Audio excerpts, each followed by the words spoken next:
सुप्रभात, सुबह की मंगल व योग वेला में आप सबका स्वागत है।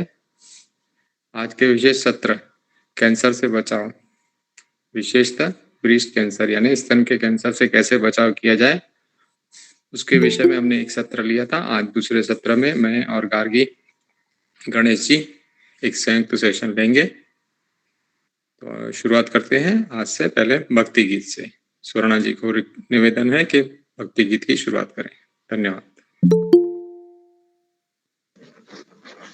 सारे साधक पद्मासन, सुखासन, सुविधाजनक आसन में बैठे, दोनों हाथ दोनों घुटनों पर ज्ञान मुद्रा में रख सकते हैं या नमस्कार की मुद्रा में। कमर गर्दन रीढ़ सीधी, आंखें कोमलता से बंद, श्वास की गति सामान्य।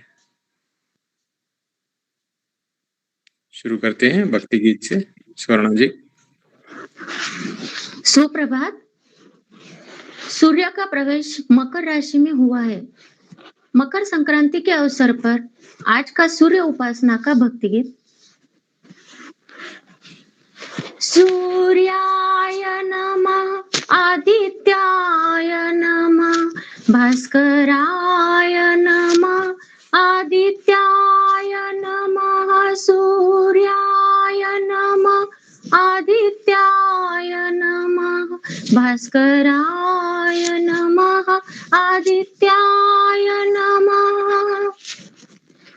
जय जय जय दीनमान दिवाकर, जय जय जय आदित्य प्रभाकर, जय जय जय दीनमान दिवाकर, जय जय जय आदित्य प्रभाकर। ज्योतिर्मय जीवन कर दो प्रभु, ज्योतिर्मय जीवन कर दो प्रभु, मेरे स्वामी भानु दिवाकर। जय जय जय दीनमान दिवाकर, जय जय जय आदित्य प्रभाकर। ज्योतिर्मय जीवन कर दो प्रभु, वरदान दो। ज्योतिर्मय जीवन कर दो प्रभु, वरदान दो।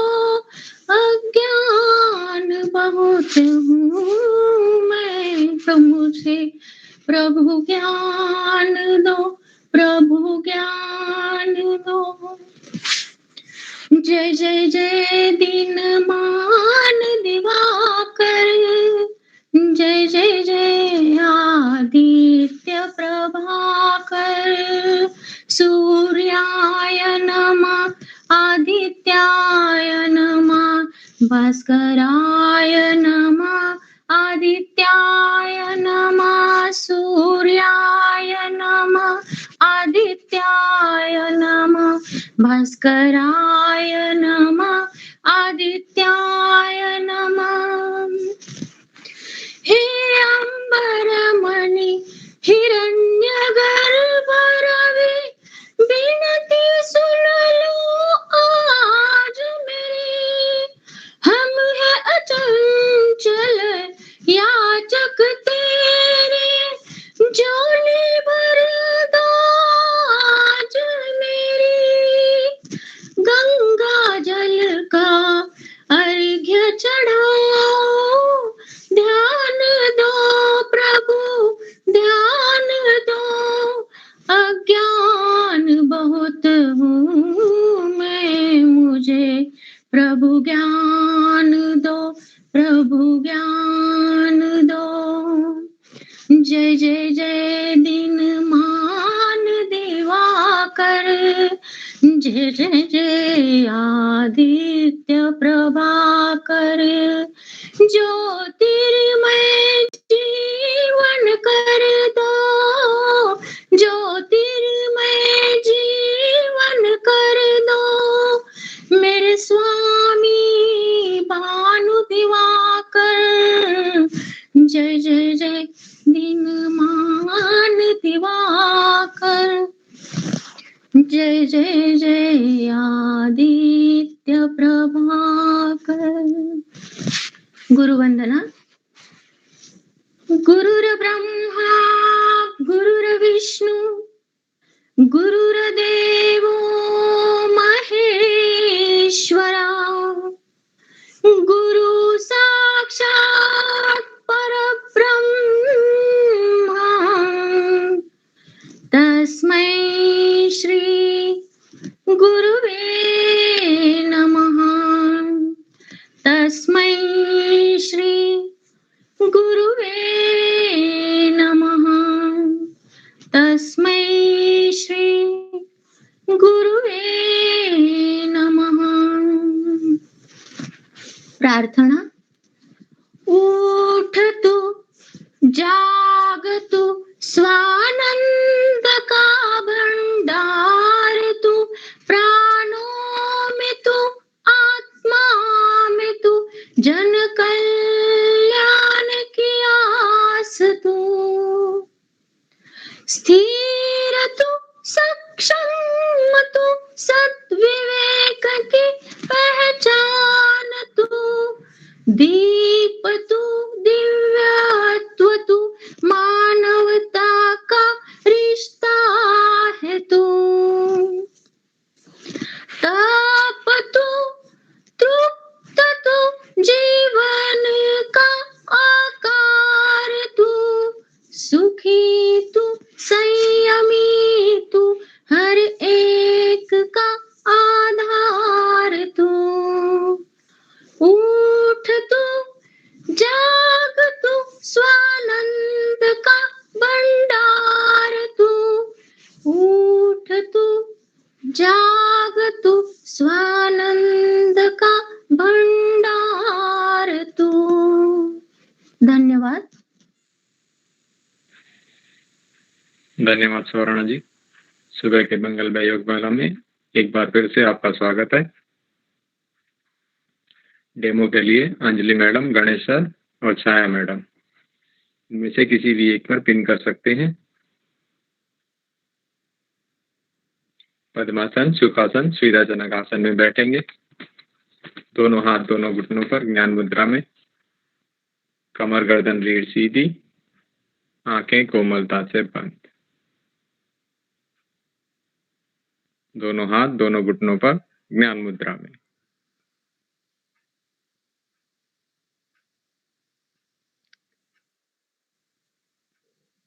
कुछ जानकारी लेंगे। जैसा कि इस विषय पर पहले सेशन में यह हमने जानकारी दी थी कि इस रोग के कारणों को मुख्यतः 3 हिस्सों में बांटा गया है, जिसमें पर्यावरण, वारसागत अथवा हेरिडिटी अथवा जीवन शैली। इसमें से हम अपनी जीवन शैली को बदल सकते हैं, हमारे आसपास के पर्यावरण को हम सीमित सीमा तक ही बदल सकते हैं। ऐसे में हमें यह विकल्प रह जाता है कि हम हमारे शरीर को, विशेषकर इस अंग को किस तरह सक्षम बनाएं कि इस रोग को हमारे शरीर में हम पनपने ना दें। कहते हैं बचाव ही इलाज है, prevention is better than cure.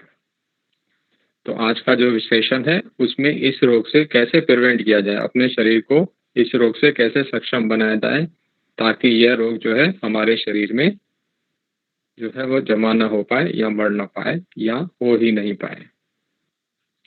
शरीर को सक्षम बनाने के लिए विभिन्न क्रियाओं में योग को अति विशेष माना गया है, क्योंकि यह हमारे शरीर, मन, बुद्धि और हमारे आध्यात्मिक पक्ष को विकसित करता है। तो आइए उसमें से कुछ क्रियाएं आज हम करेंगे। पहले पद्मासन, सुखासन, सुविधाजनक आसन में ही बैठे रहेंगे। पीठ को थोड़ा और सीधा करेंगे, गर्दन सीधी, थोड़ी सी ऊपर, आंखें कोमलता से बंद, कपाल पर कोई तनाव नहीं, चेहरे पर प्रसन्नता का भाव। पलकों को हल्के से बंद करेंगे, कंधों को थोड़ा और ढीला छोड़ देंगे। हाथ ज्ञान मुद्रा में, ज्ञान मुद्रा अर्थात हाथ की अंगूठे और तर्जनी उंगली को गोलाकार में मिलाएंगे,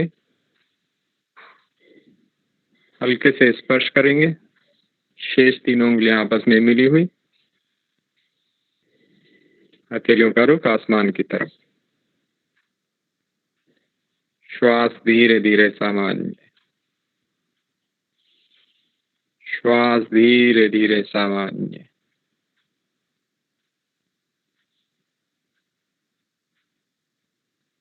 गहरा लंबा श्वास। पहले विधि सुनेंगे।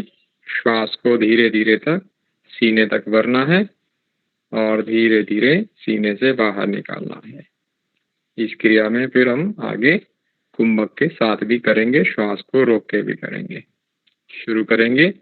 अपनी दोनों नासिकाओं से धीरे धीरे श्वास को सीने तक भरें।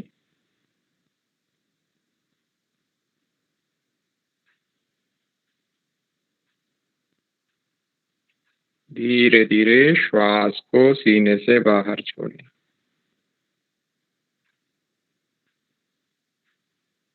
क्रिया को अत्यंत धीरे धीरे करें।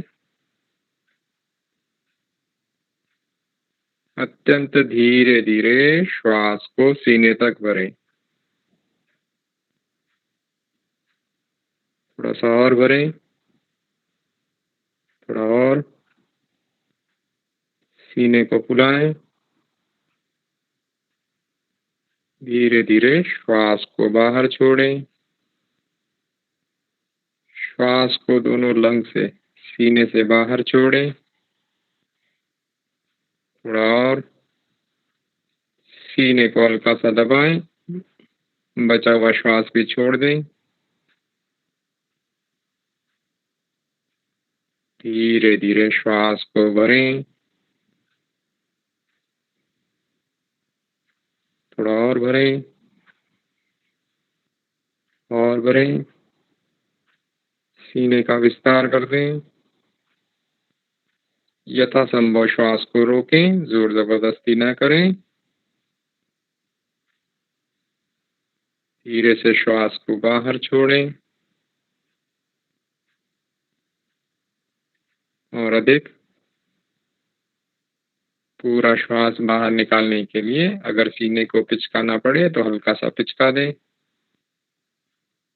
बचा हुआ श्वास भी बाहर छोड़ दें। चेहरे पर तनाव न हो। धीरे से एक बार और श्वास भरें।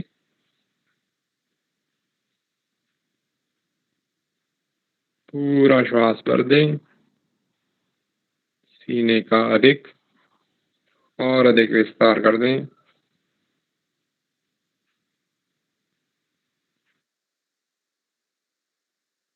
थोड़ा सा रुकें।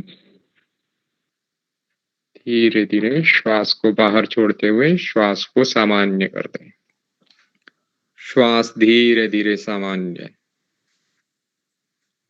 ओम मंत्र का जाप करेंगे 3 बार। तत्पश्चात गायत्री मंत्र भावार्थ सहित 1 बार। पहले विधि सुने। गहरा लंबा श्वास भरते हुए मुख को गोलाकार करते हुए ध्वनि 2:1 के अनुपात में स्वर श्रद्धायुक्त व लयबद्ध आरंभ से अंत तक एक समान पूर्ण ध्यान स्वर पर। श्वास भरते हुए धीरे से शुरू करेंगे और मेरे साथ 3 बार ओम का जाप करेंगे। शुरू करें धीरे धीरे।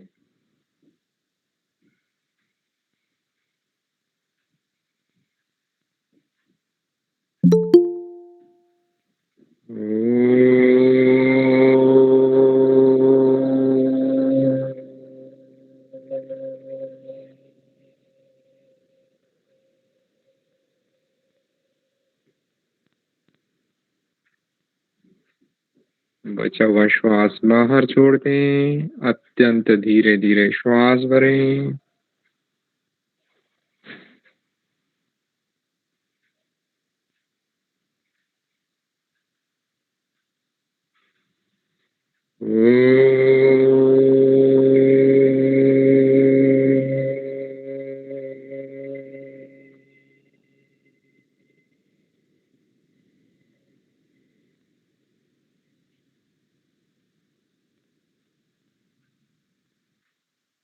शेष श्वास बाहर।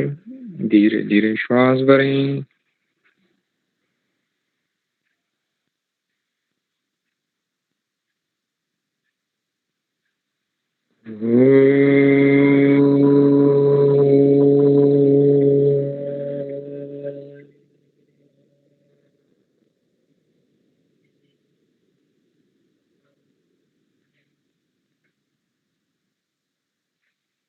श्वास बढ़ते हुए धीरे से गायत्री मंत्र, धीरे धीरे श्वास भरें।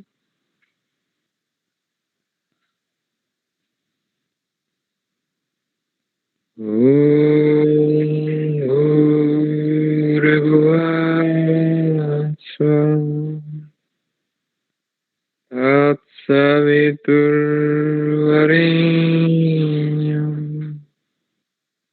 भर्गो देवस्य धीमहि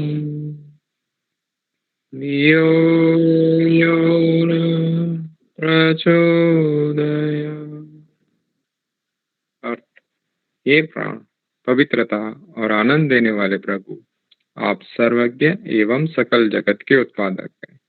हम आपके उस उत्तम पाप विनाशक अज्ञान स्वरूप तेज का ध्यान करते हैं जो हमारी बुद्धियों में प्रकाशित है। आप सदैव हमारी बुद्धियों में प्रकाशित रहें और हमें सत्कर्मों की ओर प्रेरित करते रहें। धीरे से आंखें खोलें, आसन पर बैठे रहें।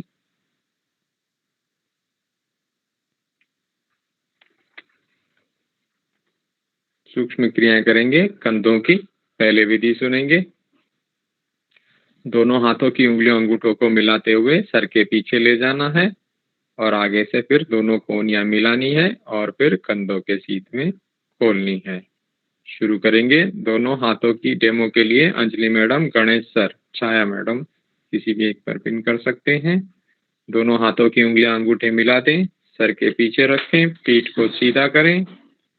धीरे से श्वास भरते हुए आगे दोनों कोहनियों को मिला दें।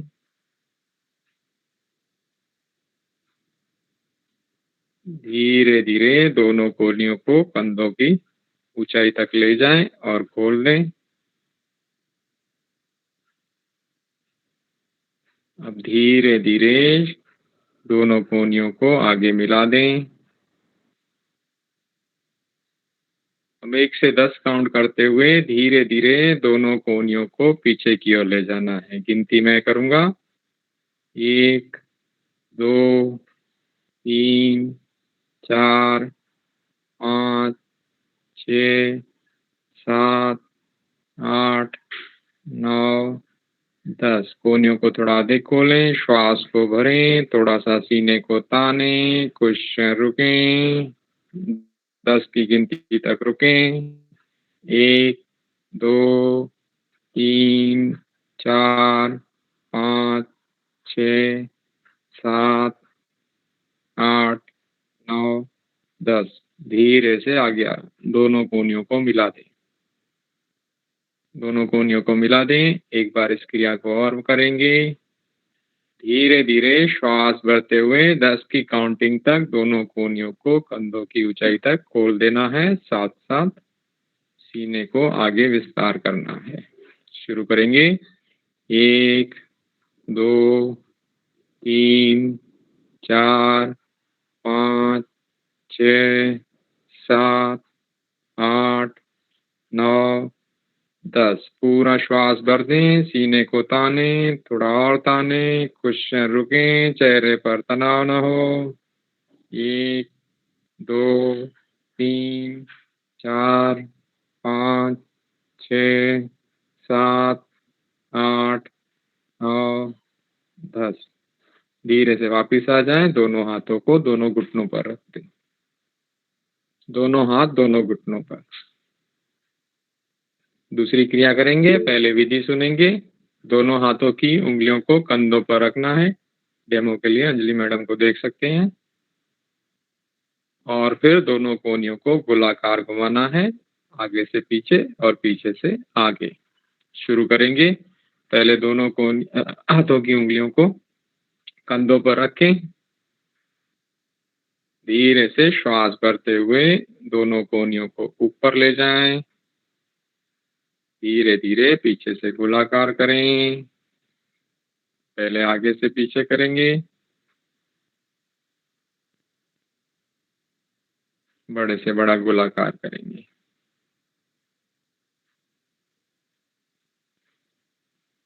धीरे से वापिस आ जाएं। आगे से दोनों कोहनियों को मिलाएं। हाथ जो हैं कंधों पर ही रहें। इसी क्रिया को अब हम धीरे धीरे करेंगे काउंटिंग के साथ। दोनों कोहनियों को शरीर के साथ रखें, शरीर के साथ रखें नीचे। हाथ की उंगलियां जो है कंधों पर रहेंगी, कोहनियां जो है शरीर के साथ। अब 10 की काउंटिंग तक धीरे धीरे आगे से कोहनियों मिलाकर कोहनियों को ऊपर की ओर कंधों की ऊंचाई तक ले जाना है। गिनती मैं करूंगा। श्वास भरते हुए धीरे धीरे 1, 2, 3, 4, 5, 6, 7, 8, 9, 10। पूरा श्वास भर दें, सीने को ताने, कोहनियों को ऊपर ही रखें। अब 10 की काउंटिंग तक कोहनियों को पीछे की ओर ले जाना है और धीरे धीरे सीने को तानना है। क्रिया को धीरे धीरे करेंगे, प्रभाव के साथ करें। 1, 2, 3, 4, 5, 6, 7, 8, 9, 10। दोनों कोहनियां नीचे शरीर के साथ। इसी क्रिया को विपरीत दिशा में करेंगे। 10 की काउंटिंग तक पीछे से कोहनियों को ऊपर लाना है विपरीत दिशा में। 1, 2, 3, 4, 5, 6, 7, 8, 9, 10। कोहनियां जो है कंधों की ऊंचाई तक।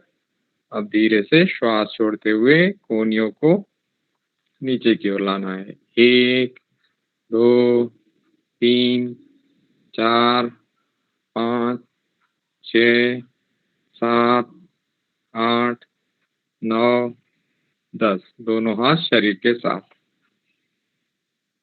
दोनों हाथ शरीर के साथ नीचे। तीसरी क्रिया करेंगे। दोनों हाथों को सामने की ओर एल शेप में बना देंगे। प्रणाम मुद्रा, कोहनियों से मोड़ते हुए प्रणाम मुद्रा बना देंगे। डेमो के लिए Chhaya madam, Anjali madam, Ganesh sir को देख सकते हैं।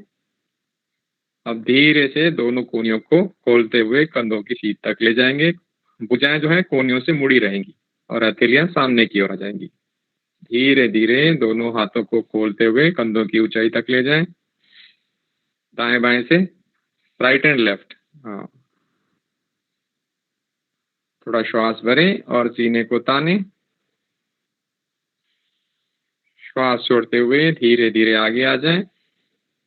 प्रणाम मुद्रा बना दें। इसी स्थिति में कोहनियों को मिला दें। गणेश सर एक बार और 10 की काउंटिंग तक धीरे धीरे श्वास भरते हुए दोनों भुजाओं को कंधों की ऊंचाई तक ले जाएंगे, मुड़ी हुई कोहनियों के साथ, हथेलियां सामने की ओर रखते हुए।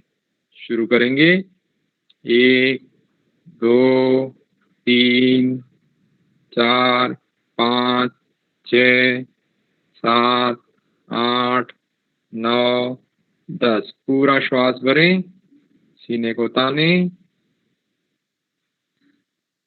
धीरे धीरे 10 की काउंटिंग तक वापिस प्रणाम मुद्रा बनाएंगे। 1, 2, 3, 4, 5, 6, 7, 8, 9, 10।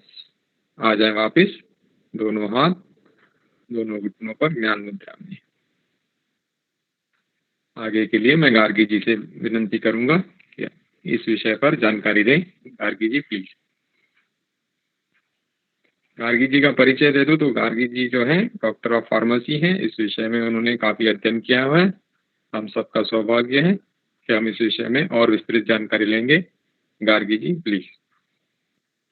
Thank you, Ramesh sir. Please share the PPT.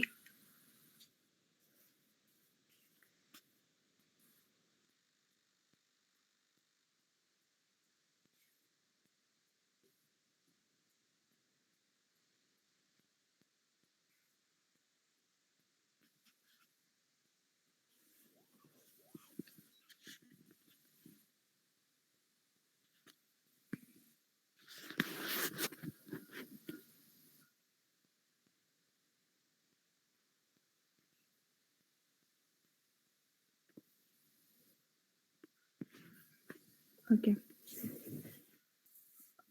सुप्रभात, गुड मॉर्निंग एवरीवन। मैं Gargi Deshmukh 4th year PharmD की स्टूडेंट। आज एक छोटा-सा अवेयरनेस सेशन लेना चाहती हूँ ब्रेस्ट कैंसर पे। मेरा सेशन मतलब इसमें मैंने ब्रेस्ट कैंसर के बारे में भी डाला है और साथ में हम लोग ये भी देखेंगे कि हम लोग कोई भी जनरल पेशेंट के साथ कैसे डील करें, कि जनरल पेशेंट्स के साथ कैसे डील करते हैं। Next slide please. तो ब्रेस्ट कैंसर होता क्या है? तो जो कैंसर हमारे ब्रेस्ट में होता है, कैंसर मतलब जहाँ पे सेल्स डिवाइड होना चालू हो जाते हैं, अनवांटेड सेल्स फॉर्मेशन होता है बॉडी में, उसे कैंसर कहते हैं। तो ब्रेस्ट कैंसर ये महिलाओं में भी होता है और साथ में पुरुषों में भी होता है। तो बस महिलाओं में बहुत ज़्यादा पाया जाता है, पुरुषों में बहुत कम पाया जाता है। आज हम लोग ये सेशन करना क्यों ज़रूरी है ब्रेस्ट कैंसर पे? क्योंकि 60% इंडिया में लोगों को पता ही नहीं है कि ब्रेस्ट कैंसर या फिर कैंसर से कैसे डील करें, कौन से भी प्रकार के कैंसर से कैसे डील करें। नेक्स्ट। यहाँ पे कुछ स्टैटिस्टिक्स है कि जितने भी कैंसर पेशेंट्स हैं, उसमें से आप स्लाइड्स में देख सकते हैं कि 25% पेशेंट ब्रेस्ट कैंसर के होते हैं और हमने देखा कि सबसे ज़्यादा ब्रेस्ट कैंसर ये विमेंस में होता है।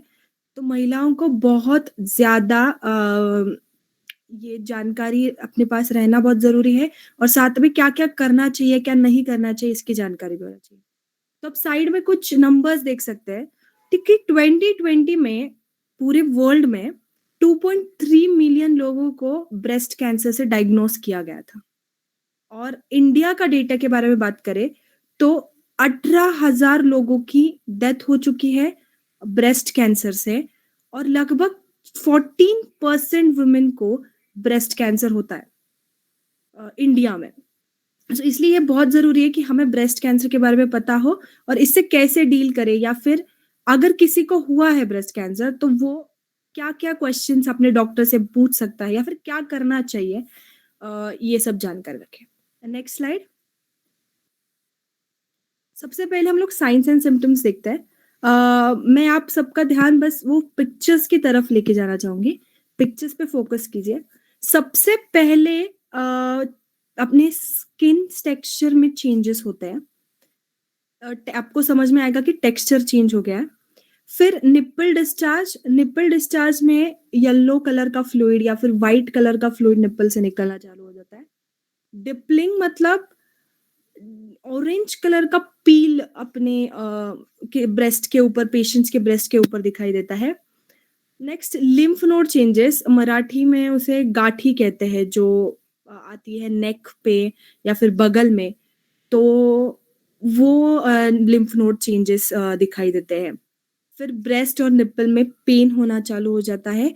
ये नॉर्मल पेन नहीं होता, ये हम लोग टॉलरेट नहीं कर पाते, ये पेन, ऐसा पेन होता है। फिर इन्वर्टेड निप्पल, निप्पल अंदर की तरफ चले जाते हैं। ब्रेस्ट का स्किन कलर जो होता है वो चेंज होना चालू हो जाता है। ब्रेस्ट स्वेलिंग दिखती है, उसकी वजह से हमें दोनों ब्रेस्ट में साइज चेंजेस दिखने चालू हो जाते हैं। There is a change in your size of breast.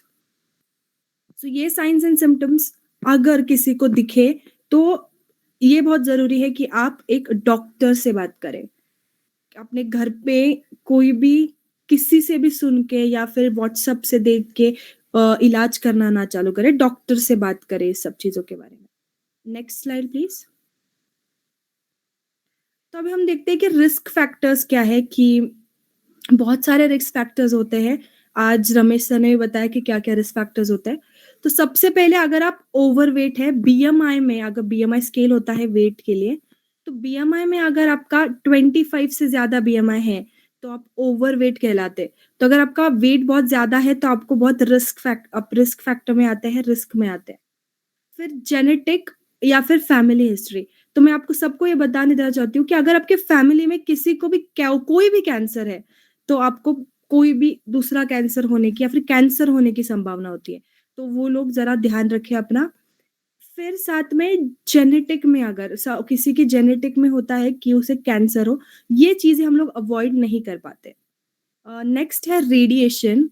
कोई भी यूवी रेडिएशन या फिर ऐसे रेडिएशन जो हमारे स्किन के लिए हार्मफुल है, उसकी वजह से हमारे स्किन में, आप पिक्चर में देख पा रहे हैं कि रेड कलर के पैचेस या फिर रेड कलर की स्किन होना चालू हो जाता है।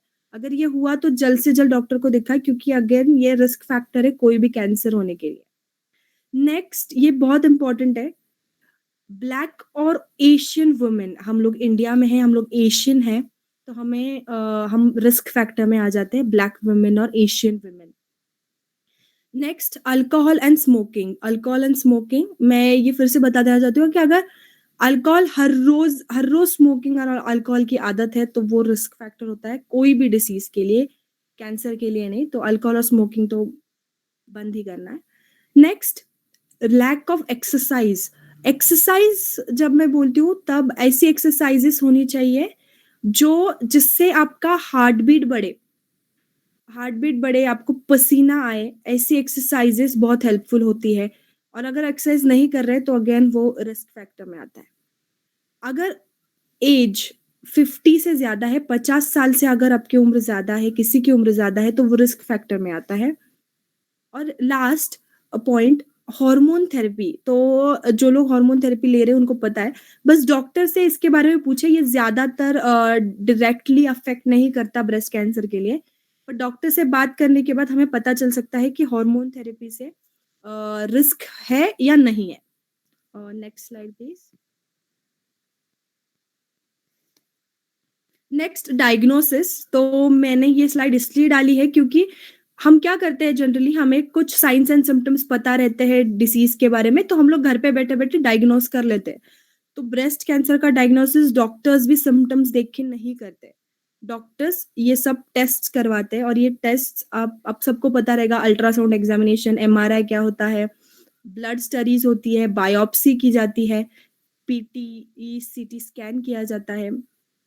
तो ये सब डायग्नोसिस करने के बाद ही हम बता सकते हैं कि किसी को ब्रेस्ट कैंसर हुआ है या नहीं हुआ है। Next slide. तो घर पे बैठे बैठे अपने खुद के मन से डायग्नोसिस करना चालू ना करें कोई भी डिसीज के बारे में। नेक्स्ट, स्टेजिंग आता है। सबको पता है कि कैंसर में स्टेजेस होता है। तो अगर आपको किसी को पेशेंट को सिम्टम्स दिखना चालू हो जाए और अब तभी वो डॉक्टर के पास जाए, तो शायद वो स्टेज 0 में हो, और स्टेज 0 के पेशेंट्स बच पाते हैं हमेशा। उनकी ट्रीटमेंट तभी चालू की जाए तो वो बच जाते हैं। तो स्टेज 0 ये सबसे सेफेस्ट यहाँ पे डायग्नोस होना चाहिए। और अगर आपका कैंसर, किसी का कैंसर फर्स्ट, सेकंड, थर्ड और फोर्थ स्टेज में गया है, तो वो थोड़ा डेंजरस बनना चालू हो जाता है। और स्टेज 4 आप पिक्चर देख पा रहे हैं, या मैंने यहाँ पे एक लेडी का पिक्चर डाला है। तो ब्रेस्ट का कैंसर है वो बोन्स तक चला जाता है, आजू बाजू के ऑर्गन्स तक चला जाता है। सो बोन्स तक अगर चला गया तो बोन में पेन, फ्रैक्चर्स। अगर ब्रेन तक चला गया तो फॉल्स, मिर्गी आना। लंग्स तक अगर चला गया तो निमोनिया, सांस लेने में तकलीफ, फिर जॉन्डिस होना, ब्लीडिंग होना अगर लिवर तक गया। तो हमें ये याद रखना है कि कोई भी साइंस एंड सिम्टम्स दिखे तो डॉक्टर के पास जाना है। एक तो खुद से डायग्नोसिस नहीं करनी है, और ज्यादा वो सिम्टम्स को सहन ना करना है, क्योंकि अगर वो कैंसर बढ़ गया तो वो पूरे बॉडी में फैल सकता है। Next slide. तो अभी मैं ये पॉइंट बताना चाहती हूँ कि ब्रेस्ट कैंसर प्रिवेंट नहीं कर सकते। हम लोग बस ढकेल सकते हैं कि हम लोग कुछ रिस्क कम कर सकते हैं, या फिर ढकेल सकते हैं कि कैंसर हमें ना हो। तो आप यहाँ पे देख सकते हैं एक पिक्चर में कि बहुत खुश महिलाएं हैं। तो हमेशा खुश रहना है, एक्सरसाइज करनी है। मैं फिर से बताऊं, एक्सरसाइज करनी है मतलब जिस एक्सरसाइज से आपकी हार्ट बीट बढ़े, पसीना आए। और जो लोग ये नहीं कर पाते हैं तो नॉर्मल एक्सरसाइज भी करना बहुत जरूरी है, पर कुछ ना कुछ एक्टिविटीज हर रोज करें। तो आप सब तो बहुत लकी है कि आप सब हर रोज योगा कर पाते हैं ऑनलाइन प्लेटफॉर्म पे। नेक्स्ट पिक्चर में मैंने आपको ये बताना चाहती हूँ कि कैल्शियम से रिच अगर आप कोई भी प्रोडक्ट खाए तो वो बहुत जरूरी होता है। कैल्शियम मतलब डेयरी प्रोडक्ट्स में जो होता है, दूध में पाया जाता है, फिर अपने डेयरी प्रोडक्ट्स में जो भी दूध से बनी हुई चीजें होती है। तो हम चेक कैसे करें कि हम लोग कैल्शियम डेफिशिएंट है या नहीं है। तो आपके अगर नाखूनों पे व्हाइट कलर का स्पॉट्स आए, या फिर उम्र से पहले आपके बाल सफेद होना चालू हो जाए, तो वो कैल्शियम डेफिशिएंसी में आते हैं। तो वो लोग को थोड़ा ध्यान रखना चाहिए, कैल्शियम रिच खाना खाना चाहिए। साथ में फ्रूट्स खाए, वेजिटेबल्स खाए, ग्रीन लीफी वेजिटेबल्स खाए, और स्प्राउट्स खाए, फाइबर्स खाए। इससे एक बैलेंस डाइट मेंटेन होता है। यहाँ पे चार्ट है बैलेंस डाइट का। इसमें मैंने लिखा है कि 40% आपके डाइट में फ्रूट्स और वेजिटेबल्स होने बहुत ज़रूरी है। तो मैं आप सबको सजेस्ट करना चाहती हूँ कि दिन में एटलीस्ट 5 मील्स खाएँ, मतलब 5 बार खाएँ दिन में। मतलब 5 बार अगर नहीं खा पा रहे तो एटलीस्ट 3 बार खाएँ और तीनों बार अपने डाइट में फ्रूट्स रखें और आप जंक फूड कम कर सकते हैं। कार्बोहाइड्रेट्स हम लोग जनरली बहुत ज़्यादा आजकल चपाती खाते हैं, राइस खाते हैं, तो वो क्वांटिटी कम करके अगर हम लोग अगर ब्रोकली, कैरेट या फिर कोई भी सीज़नल फ्रूट अपने डाइट में ऐड करें तो वो बहुत अच्छा होता है। और साथ में प्रोटीन खाएँ। अभी अगर आप नॉन वेजिटेरियन हैं तो आप प्रोटीन के सोर्सेज़ बहुत ज़्यादा है, नॉन-वेज में बहुत ज़्यादा प्रोटीन होता है। अगर वेजिटेरियन हैं तो आप नॉर्मली आप दाल खा सकते हैं या फिर आप छोले खा सकते हैं। ये सब चीज़ों में बहुत प्रोटीन होता है, पनीर में प्रोटीन होता है। अगर पनीर में आपको लग रहा है कि बहुत फैट्स है तो टोफू खा सकते हैं। तो ये सब चीज़ें अपने प्रोटीन वेजिटेरियंस में प्रोटीन लेवल मेंटेन करने के लिए बहुत ज़रूरी होती है। नेक्स्ट अल्कोहल नहीं, previous slide please. Thank you. ने हमें अल्कोहल और सिगरेट से दूर ही रहना है और लास्ट पॉइंट मेडिटेशन करना चाहिए। आप लोग मुझे पता है कि लास्ट में हर रोज़ मेडिटेशन करते हो। तो मेडिटेशन से क्या होता है कि स्ट्रेस लेवल कम होता है। हर किसी के लाइफ में कोई ना कोई फॉर्म में तो तनाव रहता ही है। तो स्ट्रेस लेवल कम करने के लिए मेडिटेशन करें या फिर आपको पसंद है कि आप कोई भगवान का नाम लेके जाप करें, तो उससे भी स्ट्रेस लेवल कम होता है। तो योगा ये is the best like tool to get rid of your stress. Yoga सबसे बेस्ट है स्ट्रेस रिलीव करने के लिए। Now next slide please. तो मैंने ये स्लाइड इसलिए डाली है कि आपको पता चले कि अगर कोई पेशेंट कैंसर से डील कर रहा है तो उसे बहुत सारी ट्रीटमेंट्स लेना बहुत सारी ट्रीटमेंट्स लेना पड़ता है। तो हमें पेशेंट्स को ये नहीं दिखाना है कि उसे कैंसर हुआ है या फिर वो किसी समस्या से डील कर रहा है, क्योंकि पेशेंट को ऑलरेडी पता है। सब लोग बोल रहे हैं कि तू कैंसर पेशेंट है, कैंसर पेशेंट है। हमें पेशेंट के साथ एक नॉर्मल व्यक्ति के जैसे बात करनी है। एक नॉर्मल उसे नॉर्मली पूछे कि मूवी चलेगा या फिर नॉर्मली पूछे घूमने जाए, नॉर्मली बात करे जैसे हम लोग घर पे सबसे बातें करते हैं। कभी भी इसका ज़िक्र ना करें कि पेशेंट एक कैंसर पेशेंट है। नेक्स्ट। तो यहाँ पे मैंने कुछ दवाइयों के साथ-साथ और क्या कर सकते हैं इसके लिए डाला है, ये मैंने बताया भी है अब पहले कि मेडिटेशन कर सकते हैं। मेडिटेशन के बहुत फॉर्म्स होते हैं, आप मेडिटेशन कर सकते हैं, रिलैक्सेशन थेरेपी लें। Next stress management. अभी स्ट्रेस मैनेजमेंट के लिए आप स्पा जा सकते हैं, एक्सरसाइज कर सकते हैं या फिर कोई हॉबी कर सकते हैं, घूमने जाए, नेचर में जाए। एटलीस्ट हफ्ते में 1 बार तो हमें गार्डन में जाना चाहिए, घूमने जाना चाहिए, बाहर जाना चाहिए। योगा मैंने कहा स्ट्रेस मैनेजमेंट के लिए योगा सबसे अच्छा टूल है। मेडिटेशन, अपने दिन भर के जो-जो काम कर रहे हैं उसके लिए टाइम मैनेजमेंट करें। और नेक्स्ट आता है म्यूजिक थेरेपी। म्यूजिक अपनी मन पसंदीदा म्यूजिक सुनने के बाद हमें बहुत अच्छे से कामनेस मिलता है अपने माइंड को। तो म्यूजिक थेरेपी बहुत हेल्पफुल है ये सब चीज़ों में। फिर योगा, मसाज और एक्यूप्रेशर। तो योगा, मसाज और एक्यूप्रेशर ये तीनों चीज़ें बस एक्सपर्ट से लें। अपने खुद की किधर भी देख के मसाज और एक्यूप्रेशर तो बिल्कुल ना करें। और योगा तो आप सब ऑनलाइन प्लेटफ़ॉर्म पे कर ही रहे हैं, आपके बहुत अच्छे-अच्छे टीचर्स मिले हैं। तो ये तीनों चीज़ें भी स्ट्रेस मैनेजमेंट के लिए या फिर बॉडी को काम रखने के लिए की जाती है। Next slide please. तो यहाँ पे कुछ टिप्स है। अभी ये टिप्स सिर्फ ब्रेस्ट कैंसर रिलेटेड नहीं है। ये टिप्स जनरली कोई भी पेशेंट के लिए, कोई भी आपको अगर समस्या है तो जनरल पेशेंट्स के लिए है कि आप ओपन रहे, फ्रैंक कम्युनिकेशन करें। किसी से भी अगर आप आपके समस्या के बारे में बात कर रहे हैं तो, और डरे ना, शेयर करें, डॉक्टर से बात करें, नर्सेस से बात करें या फिर कोई भी हेल्थ केयर प्रोफेशनल से बात करें। अपने नोट्स निकालना चालू करें जिससे आपको बाद में भी हेल्प होगी और आपके नोट से किसी और को भी हेल्प हो सकती है अगर वो भी सेम समस्या से जा रहा है। नेक्स्ट, आप डॉक्टर को जब देखने जाते हैं, पेशेंट जब डॉक्टर को देखने जाता है, उसको अपने साथ एक और पर्सन लेके जाना चाहिए, जैसे कि अपने रिलेटिव्स लेके जाए, फ्रेंड लेके जाए, क्योंकि अकेले डॉक्टर के पास जाना गलत बात है। नेक्स्ट, अपने सेम सिचुएशन जो पेशेंट्स हैं, उनसे बात करें, उनके एक्सपीरियंस से सीखें कि क्या करना चाहिए, क्या नहीं करना चाहिए, तो बेस्ट कम्युनिकेशन टूल है। और नेक्स्ट, सिर्फ और सिर्फ अपने डिसीजेस से सजेशंस या फिर बात करनी है तो doctor, nurses of health care professional से ही बात करें।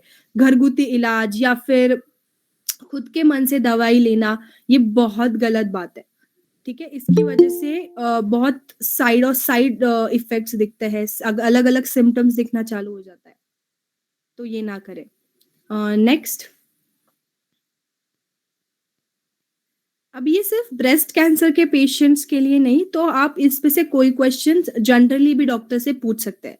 सो आप ये पूछ सकते हैं कि आपकी ब्रेस्ट कैंसर टाइप क्या है, ब्रेस्ट कैंसर का, फिर कौन सी स्टेज पे है, आपकी थेरेपी कौन से लेवल पे है। ये तो सब डिसीजेस के लिए पूछ सकते हैं कि थेरेपी कौन से लेवल पे, स्टेटस क्या है थेरेपी का। फिर कैंसर पेशेंट को ये पूछना चाहिए कि ग्रेड ऑफ कैंसर क्या है। नेक्स्ट, आजकल फार्माकोजीनोमिक्स करके एक फील्ड है, जेनेटिक टेस्टिंग होता है, हर इंसान के जेनेटिक के हिसाब से उसे दवाइयाँ दी जाती है, तो ये नेसेसरी है या नहीं है, ये डॉक्टर से पूछना मैंडेटरी है या फिर जरूरी है। फिर नेक्स्ट, कैंसर, ये हमें सबको पता है कि बहुत कॉस्टली प्रोसेस है, तो डॉक्टर से ओपनली पूछे कि कॉस्ट और इंश्योरेंस के बारे में, कि क्या कर सकते हैं, क्या नहीं कर सकते हैं। आप ये भी पूछ सकते हैं कि सेकंड ओपिनियन लेने की ज़रूरत है या नहीं है। और अभी-अभी हम सबने कोविड में देखा कि क्लिनिकल ट्रायल्स के बारे में किसी न किसी ने तो कुछ ना कुछ सुना होगा। तो क्लिनिकल ट्रायल मतलब अगर एक नई दवाई आई है मार्केट में, तो वो कुछ पेशेंट्स पे पहले टेस्ट की जाती है। तो आप पूछ सकते हैं कि पेशेंट वो टेस्टिंग का पार्ट बन सकता है या नहीं बन सकता है। और ये भी पूछे कि डेली एक्टिविटीज पेशेंट कर सकता है या नहीं कर सकता है। और आप बहुत सारे क्वेश्चंस पूछ सकते हैं। नेक्स्ट, लास्ट आता है ब्रेस्ट कंजर्विंग थेरेपी। ये ब्रेस्ट कंजर्विंग थेरेपी आजकल बहुत हेल्पफुल है पेशेंट्स में, जिससे ब्रेस्ट पूरा निकालने की जगह बस कैंसर वाला पार्ट निकाला जाता है, तो जिससे आपकी ब्रेस्ट कंजर्व हो सके, ब्रेस्ट निकालने की जरूरत नहीं है। तो इसके बारे में भी जानकारी लेना पेशेंट का अधिकार है। Next, thank you everyone for patiently listening me. बहुत पेशेंट आप लोग थे। और साथ में मैं आपको लास्ट में ये बताना चाहती हूँ कि अगर कोई भी पेशेंट से डील कर रहे हैं, तो ये ध्यान रखें कि आप वो पेशेंट को ये नहीं दिखा रहे कि वो किसी समस्या से जा रहा है। उसे ऐसे बात करिए कि जैसे उसको कुछ हुआ ही नहीं है और आप जनरली उसको नॉर्मल ह्यूमन बीइंग की तरह ट्रीट कर रहे हैं। Thank you. मैं क्वेश्चंस लास्ट में लूंगी। अभी रमेश सर प्राणायाम और योगा लेंगे। Thank you Ramesh sir. धन्यवाद गार्गी जी, बहुत विस्तृत जानकारी। हमारे सभी साधकों का ज्ञान बढ़ाने के लिए आपका बहुत बहुत शुक्रिया। आगे हम कुछ प्राणायाम करेंगे। साधकों से निवेदन है कि पद्मासन, सुखासन, सुविधाजनक आसन में बैठे रहें। डेमो के लिए अंजलि मैडम जी, गणेश सर, अशाली जी हैं। दोनों हाथ दोनों घुटनों पर ज्ञान मुद्रा में। कमर गर्दन रीढ़ सीधी, आंखें कोमलता से बंद। प्राणायाम करेंगे अभ्यंतराक्षेपी। सामान्यतः यह प्राणायाम हम पूरे श्वसन मार्ग को और पेट को भी प्रभावित करते हुए करते हैं, परंतु आज के विशेष सेशन में हम इस सीने के भाग को प्रभावित करने के लिए अभ्यंतराक्षेपी थोड़ा सा चेंज करके करेंगे। पहले विधि सुनेंगे। 5 की गिनती तक रुक रुक कर श्वास को भरना है, सीने तक श्वास को भरना है, कुछ क्षण रुकना है और 5 की गिनती तक धीरे धीरे सीने से श्वास को बाहर छोड़ना है। शुरू करेंगे। कमर गर्दन रीढ़ सीधी करें। गिनती मैं करूंगा, 5 की गिनती तक पहले श्वास भरेंगे।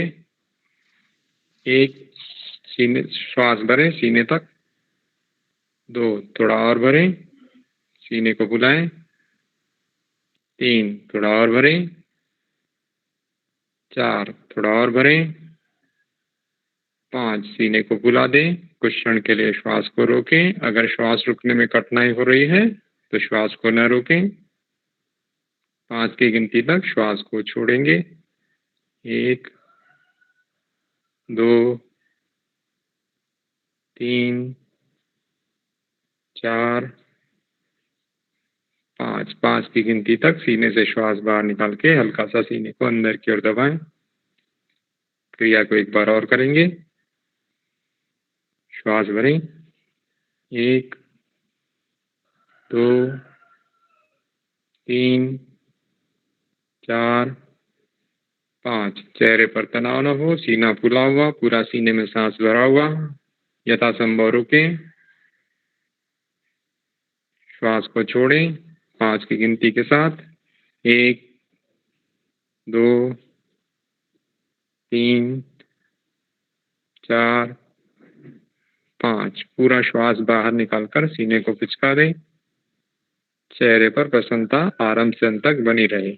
एक बार और श्वास भरें। 1, 2, 3, 4, 5। पूरा श्वास भर दें और सीने को फुला दें।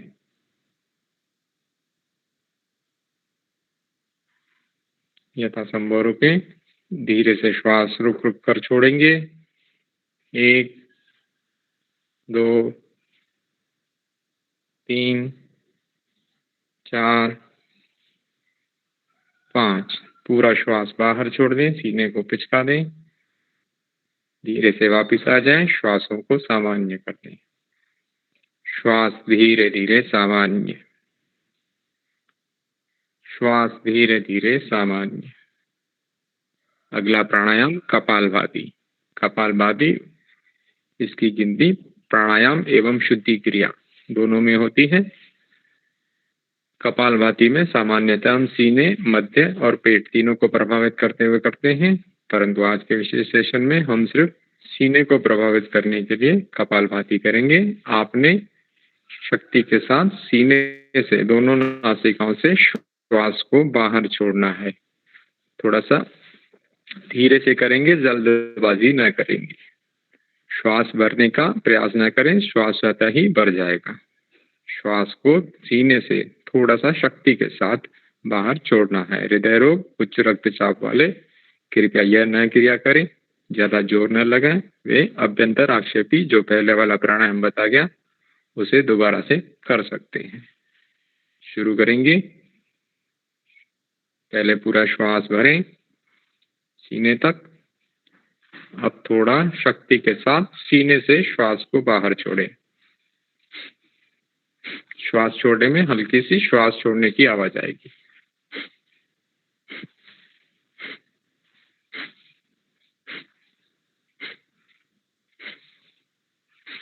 पूरे प्राणायाम में चेहरे पर प्रसन्नता बनी रहे।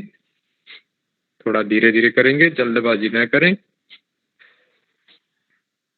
सीने में से फोर्स देते हुए श्वासों को बाहर छोड़ें।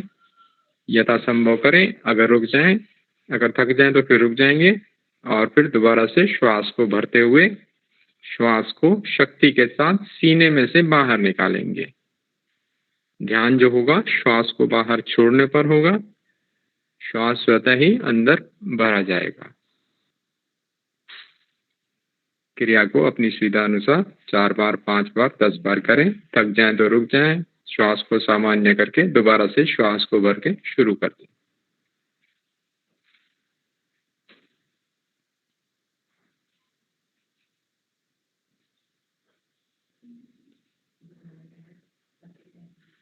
अंत में श्वास को बाहर छोड़कर श्वास को सामान्य कर दें। श्वास धीरे धीरे सामान्य, श्वास धीरे धीरे सामान्य।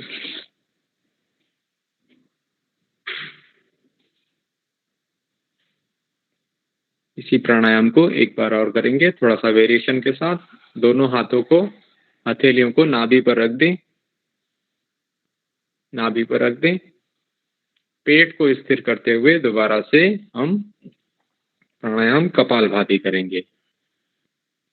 पेट को दबाना नहीं है, सिर्फ पेट को, हथेलियां पेट पर रखनी है। श्वास पूरा सीने में भरें।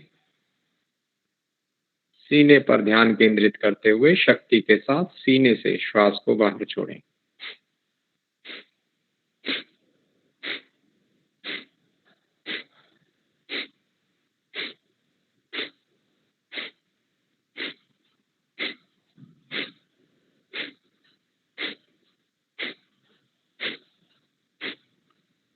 अंत में पूरा श्वास बाहर छोड़ दें, सीने को पिचका दें। श्वास को थोड़ा बाहर रोकें। श्वास को पूरा भरें। सामान्य कर दें। इसी क्रिया को एक बार और करेंगे। दोनों हाथ पेट पर दोबारा से रखेंगे। धीरे से गहरा श्वास भरें सीने तक और शक्ति के साथ सीने से श्वास को बाहर छोड़ें।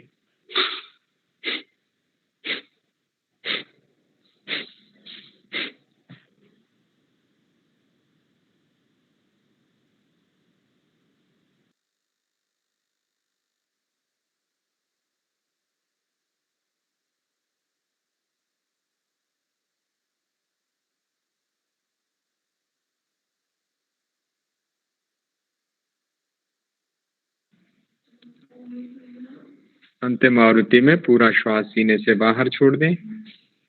सीने को पिचका दें। थोड़ा और पिचकाएं। धीरे से पूरा श्वास सीने में भरें और भरें और भरें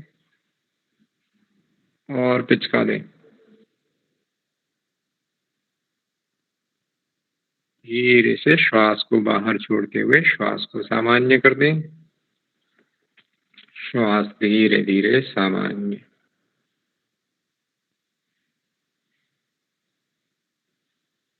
श्वास धीरे धीरे सामान्य किए हुए प्राणायाम की अनुभूति करें। प्राणायाम कपालभाति जैसे बताया गया कि एक शुद्धि क्रिया है। इससे शरीर की सारी अशुद्धियां बाहर निकलती है। इस प्राणायाम को इस तरह करने से सीने में अगर जो भी हमारे अशुद्धियां हैं वो बाहर निकल जाती हैं। पद्मासन, सुखासन, सुविधाजनक आसन में बैठेंगे, ध्यान करेंगे।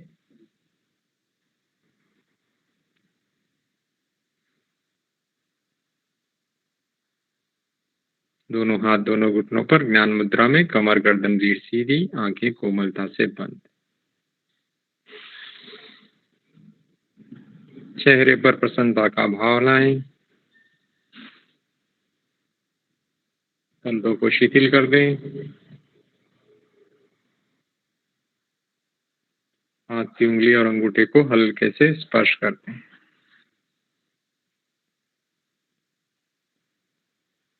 पलकें और ढीली। मुख के अंदर जीवा है उसे भी ढीला छोड़ दें। गर्दन पर रीढ़ पर आया हुआ तनाव दूर करें। पूरा शरीर एकदम ढीला, एकदम शांत। शरीर के किसी भी भाग में कोई तनाव खिंचाव नहीं। लघु ओम का जाप करेंगे। पहले 2 बार मैं कहूंगा, उसके बाद आप जुड़ जाएं मेरे साथ। ओम ओम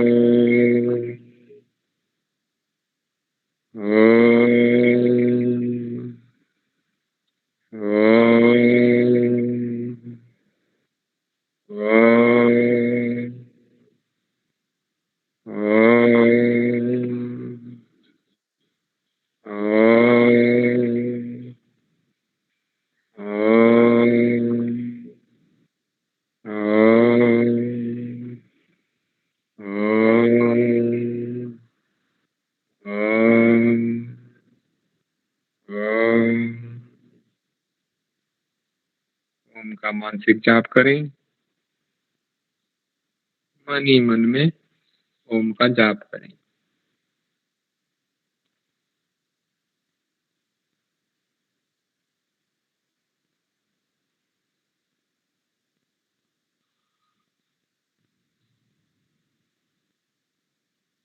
मन ही मन में ओम का जाप करें।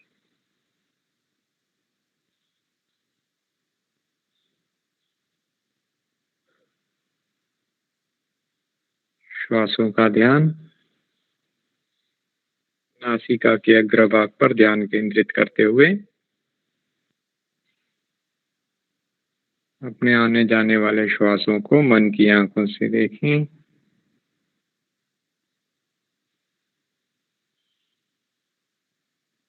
पूरा ध्यान श्वासों पर, पूरा ध्यान श्वासों पर।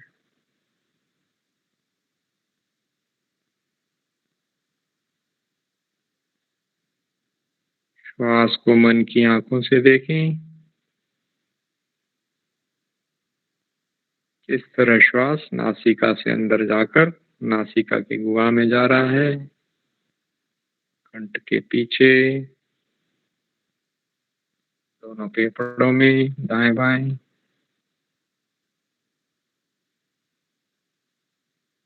किस तरह श्वास बाहर निकल रहा है।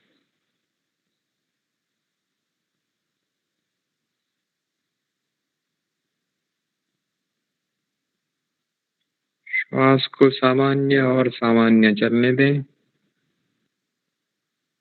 श्वास भरने व छोड़ने में सीने पर कोई भी दबाव न लगाएं। सिर्फ श्वास के आवागमन पर ध्यान केंद्रित करें। मुन चक्षु से अपने श्वास को निहारें। नासिका से फेफड़ों तक, फेफड़ों से नासिका तक।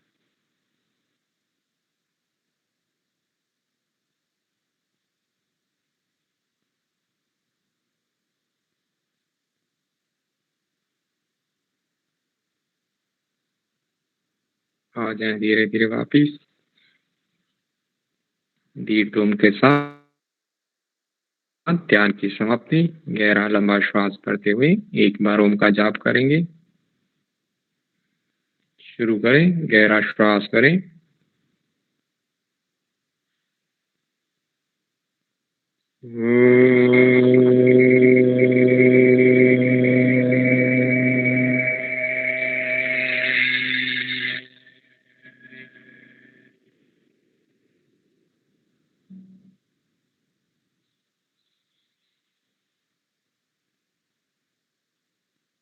शुभ संकल्प करें।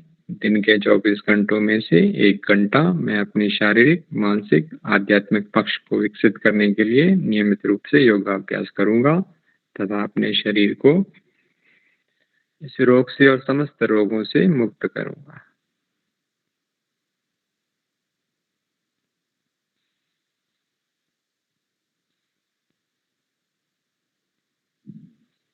मंत्रोच्चार करेंगे। ॐ त्र्यम्बकं यजामहे सुगन्धिं पुष्टिवर्धनम् उर्वारुकमेव बन्धनात् मृत्योर्मोक्षीयमामृतात्।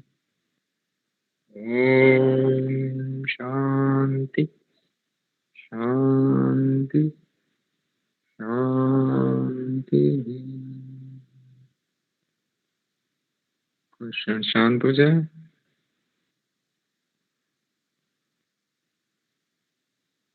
सचेत हो जाए। दोनों हाथों की हथेलियों का आपस में घर्षण करें।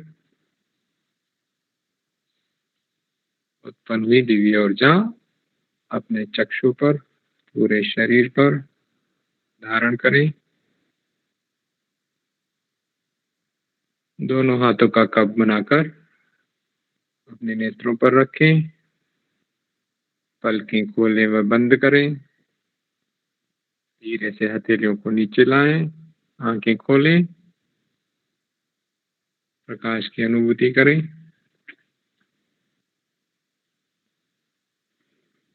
दोनों हाथों को दाएं बाएं करते हुए हाथों की उंगलियां अंगूठे मिलाएं।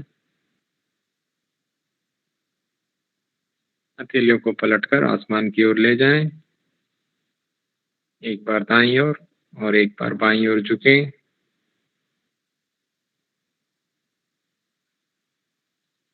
हथेलियों को सर पर रखें और दाएं बाएं करते हुए नीचे।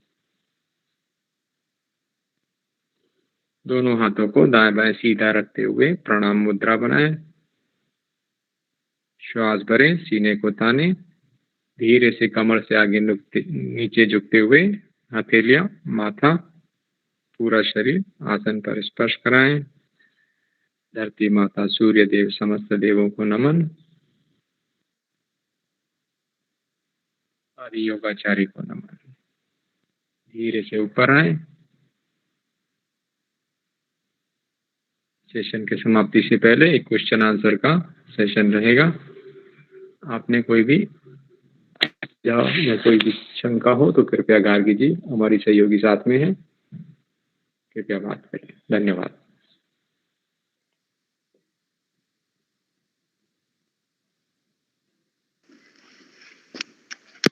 First of all, thank you, Gargi. I have a question to Gargi.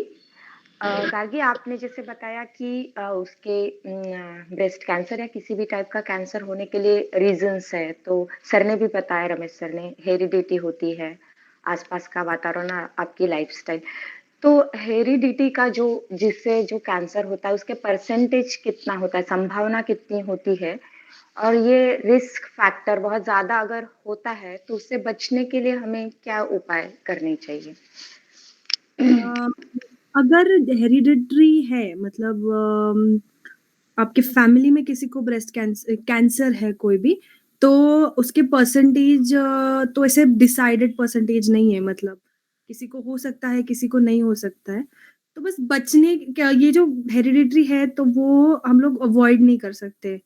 तो बस हमें अलर्ट रहना है साइंस एंड सिम्टम्स के बारे में, या फिर अगर कोई भी लाइक हम ईयरली हेल्थ चेकअप करते हैं तो हेल्थ चेकअप में भी कुछ बार समझ में आ जाता है।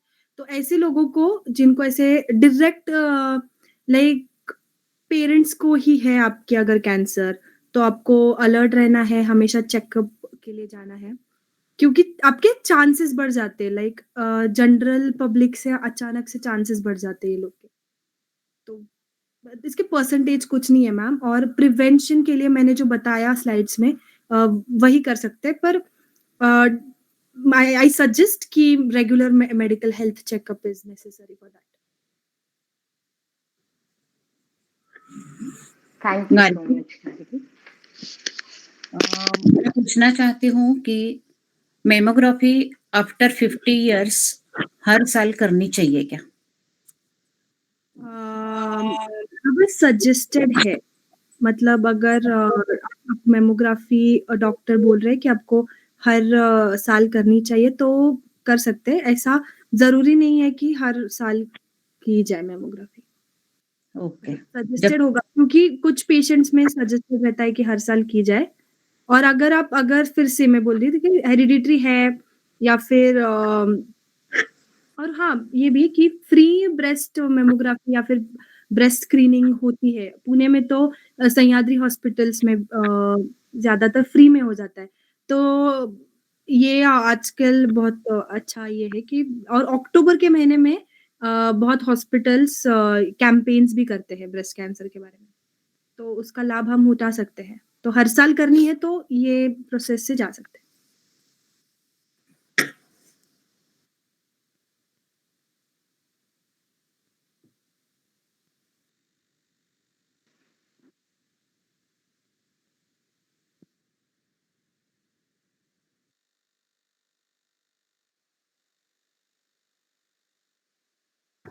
मेरा सवाल था, मैंने पूछ लिया, मुझे आंसर भी मिल गया है। Thank you Gargi. Ganesh sir, I have a question. Ramesh sir के लिए क्वेश्चन है कि सर ये ब्रेस्ट कैंसर में योग साधना और प्राणायाम का क्या लाभ है? मतलब ये हम ऐसे दावा कर सकते हैं कि इससे हमें फ़ायदा मिलेगा? देखिए, जो विशेष योगाचार्य हैं, वो सब दावा करते हैं, पर इस प्लेटफ़ॉर्म पे मैं किसी चीज़ का दावा नहीं करूँगा कि ऐसा करना चाहिए। माने ये चीज़ क्या है कि ये रोग जो है आपको अलग-अलग स्टेजेस में है, कैसे है, प्राणायाम करने से देखो कोई हित नहीं है। पर अब किसी ने अब इस लेवल में कोई साधक ऐसा बैठा है जिसने शायद सर्जरी कराई हो या आपके कोई मिलने वाला कोई सर्जरी कराई हो, वो बोले नहीं इसकी एक्सरसाइज़ आप मत करिए। तो अननेसेसरी हम ऐसा कोई दावा ना करेंगे, हम ये बस थोड़ा योग को जोड़ दें। बाकी अलग-अलग रिसर्चेस में आप नेट पे भी सर्च करेंगे कि ये है कि योग से आदमी बच सकता है, but we will not claim it because we are not expert in this field frankly speaking. तो जो कुछ भी हो, डॉक्टर की सलाह के साथ हो, पर प्राणायाम को एटलीस्ट जोड़ने से मुझे लगता है कि चीज़ जो है आगे से आपकी सुधरेगी कुछ। उसमें साथ-साथ 2 चीज़ें बहुत हैं कि आपको भी एक शारीरिक चाहिए और एक मानसिक बल चाहिए। मानसिक बल बहुत ज़्यादा चाहिए, तो उसके लिए आपको प्राणायाम और ध्यान बहुत ज़्यादा हेल्प करता है। Thank you so much sir. ये क्वेश्चन मैंने इसलिए पूछा कि हम एक रिस्पॉन्सिबल यस। मेंबर्स है इस ग्रुप के और दैट्स किसी ने ये नहीं कहना चाहिए कि हम रॉन्ग मैसेज फैला रहे ना, हैं ना, कि हम कोई ऐसे कोई इसीलिए मैंने ये ये नहीं exactly that's very good. Thank you sir.